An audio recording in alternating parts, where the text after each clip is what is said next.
Did you know that there are hundreds of shortcuts in Excel and there's more than one way to achieve the same thing in Excel? Today I'm going to share with you 21 of my pro level hacks that's going to take you from a new all the way to a pro, increasing your productivity. Let's get to it. So the first one we're going to have a look at is when we have a data set like this and we scroll down, what do we see is that we lose the first row. Now, as you scroll down the data set, it's very hard to know what each data set means. So we want to lock the first row, and we do this by a function called freeze panes. So the shortcut is Alt W F R, and there we go. We can scroll down and that is locked. Now, another way to do it is go across to the bars, go to view, go to freeze panes. And now we're just going to unfreeze this and see the second way of doing this. Now, perhaps we want to also lock the columns, so when we scroll to the left, we can also see what's there. So if we go over to a cell here, let's say anything above the cell and everything to the left of the cell is going to get locked. We go over to freeze panes, and now not only can you scroll downwards and have the first row locked, you also have the columns where you've indicated to go left and right. The next one we have is how to increase the decimals from each number. So now over here, if you have a look right up here in the formula bar, this is not actually $6, but it's 5.75. So we want to make sure that we see the decimals. So what we can do is highlight the column. We can go over to Control 1, which opens up the dialog box. And here you have 0 decimals, and we can change this to 2. Press OK, and we have everything here with 2 decimals. That's one way to do it. And another way to do it is if we just go back, Control Z to go back, highlight the column once again, and you have in the quick access toolbar, you do have a shortcut here. So this is to increase the decimal. If we do that, you have 1 decimal. If you do it again, you have 2 decimals. Now the next one is Format Painter. So there are 2 ways to do this. Now, as we've just changed the format over here, we can go across to perhaps this cell and press F4. What this does, it repeats the last action. But for example, we want to highlight this box in yellow and we go down to the next box. If we now press F4, you guessed it, it's only going to repeat the last action where it's going to highlight it in yellow. Now what we want to do is we want to use here the Format Painter, which will take the decimals as well as the color. So we go across to the clipboard here, Format Painter, and we can just highlight that. And now you can see you have 1497. Another thing you can do is if you want the whole column to be copied over, you highlight the column, Format Painter, go across, and highlight the next column that you want to change the format to, and there you have it. So the next one is going to be your boss wants you to convert this range into GBP, so into pounds. So there's a factor to do this. Now, instead of overwriting the original data, what we're going to do is copy the data. So once we copy it, let's paste it here. Once we've pasted it here, you can see that you have zeros. Why do we have zeros? Is because if you have a look at the formula bar at the top, you find that it's trying to multiply column J with column I, and that makes no sense. So what we need to do is we need to paste the value. So once again, let's just do Control Z. We go over to Control C, which copies it. And over here, you can use 2 ways. You can go across to the paste special here, which will bring up the dialog box. And another way to do this is the formula is Control Alt and V, that brings up the same paste special. We go over to the values and press OK. Now we have the same values that we wanted to have in this column without the decimals. What we can do is once again go across here, use our Format Painter and go that way. Now we want to convert the column that we've just pasted across into pounds. So the first thing that we need to do is have a look at, for example, the exchange rate. This could be used for exchange rates, and this could also be used for things like adding tax. So for now, we're just going to concentrate on the 1.2. So imagine that the dollar to the pound exchange rate, completely fictitious, is 1.2. What we need to do is copy this, Control C, highlight the column, go across to our paste special. Once we go across to paste special, opens up the dialog box, and here what we need to do is press multiply. Press OK, And now we have the conversion directly with the 1.2 into pounds. One last thing to do, add the pound sign, and now we're going to get the pound sign. And there you have it. You have now your currency of dollars converted directly into pounds. You can use this for things like tax. So for example, if you want to put a 15% tax here, you don't multiply it by 0.15, you're going to multiply it by 1.15 to give the factor that you're going to be able to put your tax on. Another one, hope you enjoyed that one too. Now in a long data set, you might want to have a look at certain columns or certain data that you want to filter. So this is not filtered into a table. There's a very easy way to format and find things in a filter. So all we need to do is go across. So for example, let's go across to dairy, and we want to have a look at all the products that have been sold under dairy.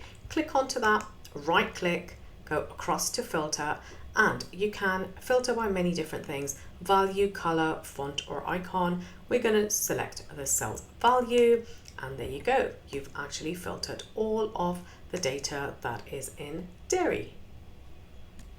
Another one, for example, you want to have a look at the date launch, but you don't want to be so specific. You just want to have a look at the month that it was launched. So all we do is highlight that column and go to Control 1 to bring up the formatting box over here, go across to custom, and we scroll down here and have a look at month, year, year. So there we go, month, year, year, press OK. And now you have the months and the years when the item was launched. But if you have a look at the cell, you still have the original data. So if you ever want to go back to the days and you want to change the format, the data is still available. Now we're going to have a look at how to add some rows and how to add some columns. So the first step in this is to highlight the row. So let's go on to press Control and press the space bar, and that highlights the column. Now once we have that, all we need to do is press Control Shift and plus, and that will add a new column into the data set. Now we can remove this by pressing Control Z, which goes back to the previous action, or you can press Control minus. That removes the column.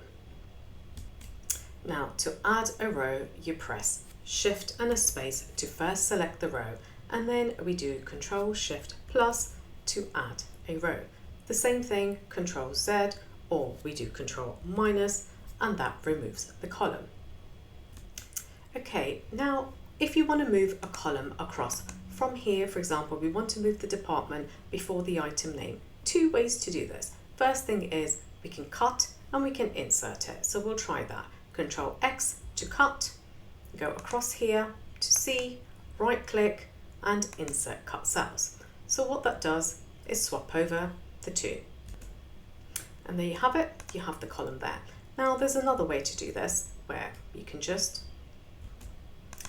so what you need to do is highlight the column, go over, you see the small arrow here, move it across. Now if you try to drop it without pressing anything else, it comes up with a dialog box. There's already data here, do you want to replace it? No, we don't want to do that. So just cancel that. Once again, let's try to move it across. Now before dropping it down, you left click on your mouse button, press the Shift, and now drop it down. And there you go, the column is now on the left hand side. Now you can do the same with the rows, the same thing, just go across, drop it, press Shift, and there you go, dropped it down there.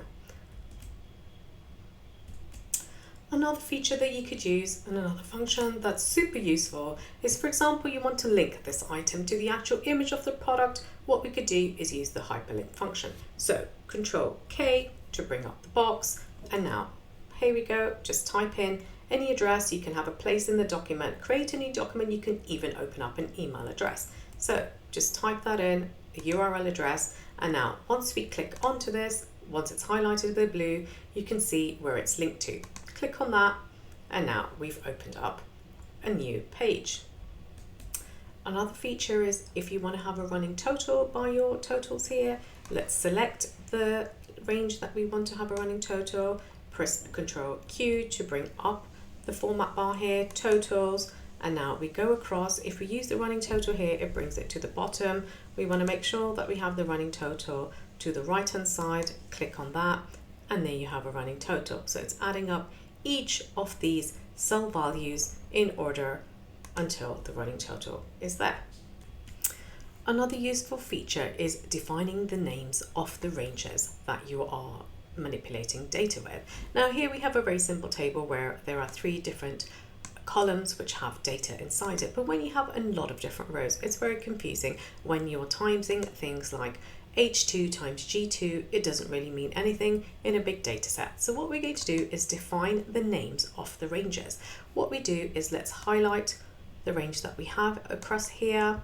We go across to the formulas bar, and now we go create from selection. So you can also have the shortcut Control Shift F3. Now it's asking you where are your values. It's in the top row. Press OK. So what that's allowed us to do is, instead of having H2 times G2, if we just go across here, we do the same formula. So we do equals, and if we go over to the unit price, you'll see the unit price comes up. So tab across, times by the quantity sold. So let's type that in. Quantity sold comes in, and press OK, and there you have it. So now you have the totals here that match exactly the formula here. So instead of having H2 and G2, you have unit price times quantity sold, and that formula makes a lot more sense. So another cool feature is when you need to lock cells. So for example, you come across the sheet and you have a unit price. You don't really want anyone to change the unit price because that's what the unit price is. So what we're going to do is lock the cells so that nobody can change any of the detail within that column. So the first thing we need to do is highlight all of the data, press Ctrl 1 to bring up the dialog box for formatting cells. So you would probably come across to number, go across to protection. By default, everything is locked on the sheet. Uncheck that box, press OK. Now what we need to do is we're going to lock the column of the unit price, highlight that, once again Ctrl 1, press locked, press OK. Now we scroll across to the review tab and we go to protect sheet. By default, you have select locked and unlocked cells. So let's just click onto that. If you want to unprotect the sheet with a password, you could also do that. But here we go, press OK. Now, what happens is you can scroll across, you can change, but you can't change any of the data. So you come up with an error box that tells you that you're trying to change something on a protected sheet. You can also have the unprotect, and you can also have the feature where when the cells are locked that you can't actually select it. So if we uncheck that, the difference now is you can't actually click into the column where you can click into the adjacent cells and adjacent columns. So these are 2 ways of how to protect your columns or your sheet from not having any of the data being changed. Let's talk conditional formatting. Conditional formatting is a really powerful visual tool that helps you detect data from whatever you want to have a look at very fast. So for example, we want to have a look at, let's say, all the country that is in USA. So what we do is you go highlight the cells that you want to format, you go across to conditional formatting, and you can do highlight cell rules. So what this means is you can define it by a number, or you can define it by a text. You can even define it by duplicates, but right now we're going to go on to the text that contains, for example, USA. So anything in USA, what we want to do is we want to highlight it with maybe some of the preset defaults, perhaps a yellow. Press OK. So now what you have is all the data which has a country of USA highlighted in yellow. Now we can do the same thing. Perhaps we want to have a look at the top selling items, or perhaps the items that have the highest unit price in our data set. So once again, highlight the column there, go across to conditional formatting, and you can highlight the top 10 items, but that can be changed. You can change that to the top 5 items, 3 items, whatever you want, and you can just change again, once again, the formatting. So there we go. You can have that. Now to see the top 10 items, obviously not very clear from this, what we could do is just highlight that, right click, go across to filter. Now we can do by cell value or cells color. There we go. And then you have the top 3 items, which are incidentally here in this example the same, that are highlighted with a conditional formatting. Another struggle that I find is a lot of people get a sheet and they do have conditional formatting that might mean something to somebody else but might not mean anything to you, and you want to remove them. So all you do is highlight the relevant columns, go over to conditional formatting, clear rules, and clear rules from the selected cells. A cool feature called flash fill helps you to repeat actions, and what Excel does is it learns what it's doing. So what we can do here is, for example, that you want to have the department and the country into one column. So what we could do here is we could just type in electronics, and for example we put a comma and type in USA. So what Excel does is it just follows the formula, and if you go to the cell below it, press CTRL E, it just takes the same flash fill and moves it all across the column down there. So if you have a look here, you have clothing, India, fruit and veg, Philippines, and there you go. Simple way to make sure that you have different ways of adding things. Now, another thing that you can do is, for example, you want to add the color, and perhaps you want to add the price or the quantity sold, let's say 2. We could also do that, and once again, Control E, and there you go. White 5, yellow 12. Really cool feature. This is one of my favorites. Another nice feature is called Sparklines. What this does is it just is like a mini chart that's available in a small set of data. So what we do is just, if we go across and just highlight this data and go across to insert, let's go to recommended charts. Now when we have a look at the data and look at the recommended charts, you find that you have a lot of messy data that's just not going to be very visible or very clear to the reader of the data. So another cool feature here, it's called Sparklines. Once again, you go to insert, you can go to, let's say, line, and what's the data range that you want to show. We will select this data here, press OK, and we have a sparkline.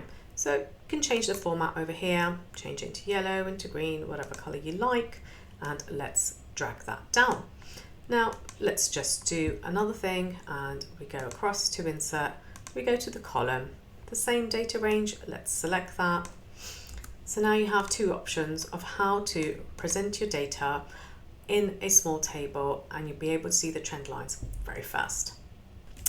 So let's have a look at how to replace data that was in the beginning spelled incorrectly, or you want to change something around it. So for example here, in this example, we want to change the color silver to, for example, grey. So all we need to do is press Ctrl H, and we come up with the dialog box, which is find and replace. So what do we want to find? We want to find silver. We need to make sure that we spell it correctly. Then we want to replace that with grey. All we do is replace all. There you go. Everything you have there, 19 replacements were made. Another way that you could use this feature is using wildcards. So if we go across to this data set here, we have still the dialog box up here. What we could do is perhaps we want to replace everything after a space with an empty space. So let's just try that. So all we do is spacebar to make a space. What we do is asterisk, that's a wildcard. That's everything after a space gets replaced with, let's just call it space so we can see. So what we would expect is after laptop, you're going to have something with a space, and after 4, after cheese, let's try that. Let's go to replace. There you go. So that replaces that. So not only can you replace definitive items, you can also replace with a wildcard. Sometimes you might want to have a look at your data. We have a large data set and you want to only check certain columns. You may want to hide, for example, some of these columns. So if you hide these, it doesn't really make much sense, because what happens is someone who's looking at the sheet might not know that there are some hidden columns over here. So let's just unhide that. A better way to do it is to group them. So what we do is just highlight the columns that we want to group. Say we just want to have a look at the department and the total, highlight that, Shift, Alt and right arrow. That creates a grouping at the top here. So what we do is just close that, and now we still have the columns that are in the middle there. Someone who's looking at the dataset could also have a look and open them if they like, and you can see the two datasets that you want. And to undo it, we just do the same thing, the opposite, which is Alt, Shift and left arrow, and then we will ungroup the columns. There you go. So we've just got to highlight those and do that once again, Alt, Shift, left arrow, and removes the grouping. Now, navigating large data sets gets very tedious if you're going to use the arrow and go down, go left, go right. So if you have a large data set, it's very hard to be able to go down just with the arrows or highlighting it and just keep scrolling down with the mouse. Much easier way is how to navigate the sheets. So from A1, we just press Control and the down arrow. That takes us right to the bottom of that data set. Then Control right arrow, we go to the right of the dataset. Control up arrow takes us back to the beginning of that column. Now what we can do is, if we want to perhaps highlight everything, we press a Control Shift and the down arrow that highlights it, and keep holding Control Shift and press right. Now that selects every single data in that table. So what we want to do is perhaps that we just want to have a look at we just want to take column A and maybe column C. So we can hold the Shift button down, go across one column, two columns. Now we hold the Control and Shift together, down arrow, and there you go. You can select very easily and navigate through your dataset. Data validation, very important in making sure that your dataset remains consistent. So for example, in this example here, what we want to do is we want to add a new item, and what we need to do is add the selection of list items here. So you can't add anything here that does not belong to the department. So what we need to do is, so we go across to the data tab and we go on to data validation over here, go to data validation. What we want to do is make sure that anything in this cell is only defined by a list of items that we can either predefine here. You can have a smaller number of options. You can type in, for example, yes or no. That could be typed in directly, but what we want to do is we want to go ahead and select the list over here, press OK, and now what happens is when you select down here, you can only type that in. So this makes sure that you don't have any differences in spellings, spaces, names, etc.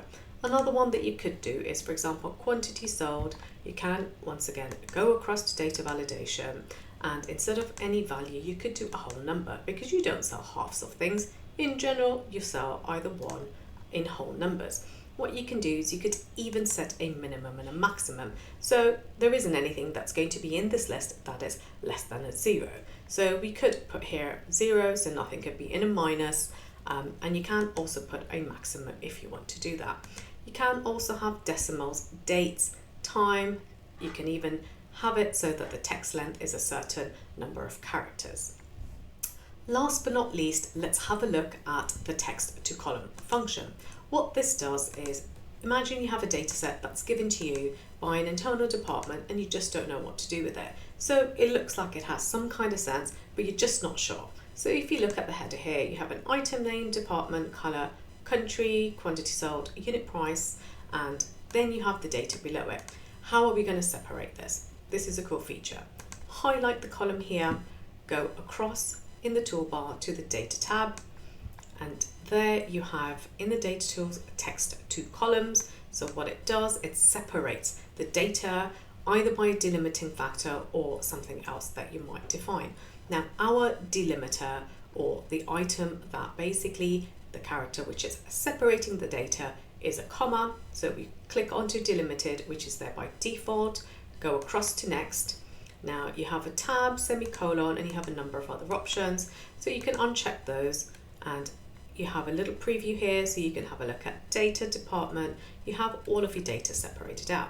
So you can go across to next to see if there's anything different. You can actually change your destination. You can replace it here, or you can have it in any different way. So if you want to keep the original data set, then let's just go and we put it on C1, finish, and there you go. So this data is now completely cleaned up and separated, and it makes a lot more sense to you. Hope that you enjoyed all of those tips and tricks. Let me know in the comments below how many you didn't know before. Let me know how they've helped you to improve your productivity.